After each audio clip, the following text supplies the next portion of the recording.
guys, welcome to the Master Passive Income Coaching Sessions. My name is Dustin Heiner, and I'm here to help you learn how to quit that JOB and never work that JOB, that just over broke job, again. Now, these are the Master Passive Income Coaching Sessions where I'm going to be teaching you specific topics on top of the normal podcast. I want to just give you as much information so you can be successful in your real estate investing. Okay, now let's jump into today's session and see what we're going to learn about today.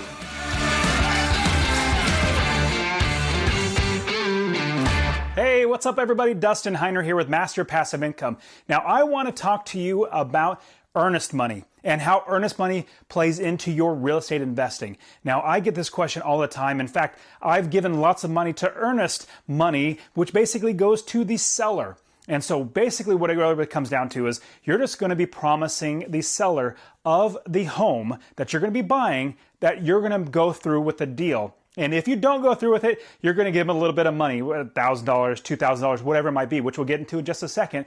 They're going to get that in case you do not go through with the purchase of the property. Now, before I get into everything, I want to tell you that I want you to start investing in real estate rental properties. So I want to give you a free course. Go to masterpassiveincome.com/free course. All one word, masterpassiveincome.com/free course. And in the description below, I'll have that link to it as well. I want to get you a free download. We're going to walk you through the step-by-step process to invest in real estate, show you everything, all the 6 different ways that you can make money in real estate. On top of that, even showing you how to do the calculations to make sure you're making money every single month. Now, getting back to earnest money. When you have an earnest money that you're going to be paying out, a lot of questions come up like, how much should I pay?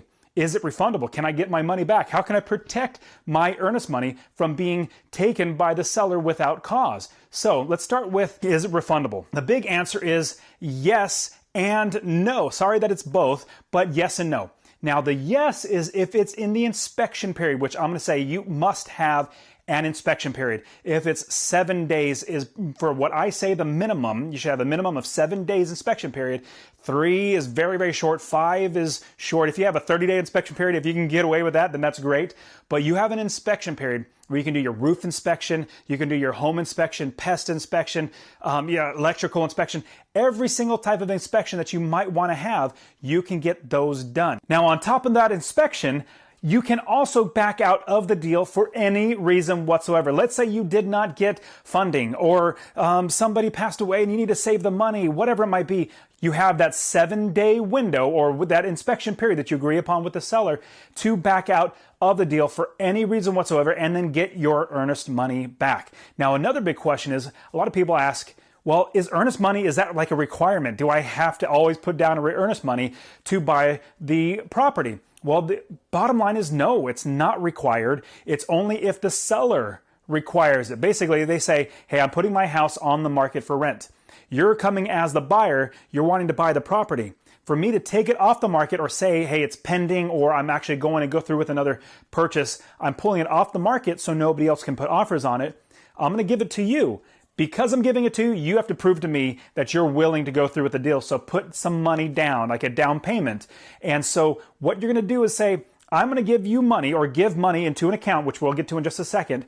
You want that money to be held for the seller in case you back out at the last minute, everything's already done, the inspection period's gone, then they get that money. It's good faith that you're going to go through with buying of the property. Now, another question comes up is, well, how much is required? Or not really required, but how much should I put down as an earnest money deposit? What it comes down to is you negotiating that with the seller. If you negotiate that with the seller, how much it's going to be? It could be 1% of the purchase price, 3%, it could be a flat $1,000, whatever it might be. It really depends on what you can negotiate with the seller. Now, along with that, another big question is, well, do I get that back? Is it money that goes towards the property? Is it money that they just get for no reason whatsoever? No, what happens is you either get the money back or the money goes to the seller, or if you go through with the purchase, that gets applied to the purchase of the home. So round numbers, if you put down a down payment deposit of $1,000, but you buy the house for $100,000, well, that $1,000 will go towards the purchase price. So now the balance that you owe is only $99,000. So $100,000 minus $1,000 down payment or earnest money. The rest is a $99,000 rest of the balance that you have to either get a mortgage for or pay for. Now, another question people have is, How am I going to protect my earnest money? Well, you're going to protect it by getting and putting inside the contract that they sign that you're going to have an inspection period of 7 days or more. Don't go less than that because it's just really, really quick. You want to have 7 days. Now, what I suggest in protecting it is you also put that money, you don't give it to the seller, like literally do not give it to the seller. You give it to a third party, like a title company or even a lawyer. In some certain states, you might not use title companies, you will use lawyers. And so you would give it to a third party who's completely impartial. Like they're saying, hey, we're following the contract. It said, if this happens, then you get the money back. Or if this happens, it goes to the seller. You want somebody that's completely impartial. A title company or a lawyer would actually do that. They'll follow through with the contract. Now, after everything that goes through with the earnest money, giving it to the title company, giving it to the lawyer, then you go through your inspection period. Inspection period goes great. Everything's looking good. You're going to go buy the property. Let's say you back out after the inspection period.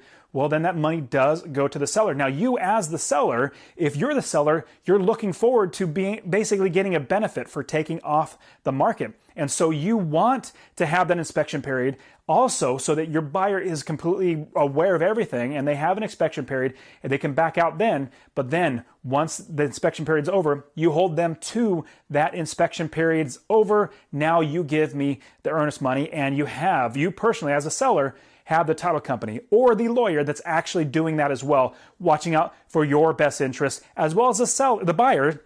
So bottom line, they're going to see the contract, which you've already agreed upon. And from there, you're going to be able to work together with the title company to either get the money or it goes back to the buyer, or the buyer, you get your money back. So I hope that helps clear up a lot when you're buying real estate. Now, I've given loads of money in earnest monies. I bought lots of properties with it. I've also bought lots of properties without putting any earnest money down. So it really depends on the seller and how much and how well you can work it out with the seller. So, all right, everybody, go get my free investor course, masterpassiveincome.com/free course, and subscribe to this channel. I want to continually give you some great content so you can get started investing in real estate rental properties and be able to quit your job and become successfully unemployed and never have to work a job again.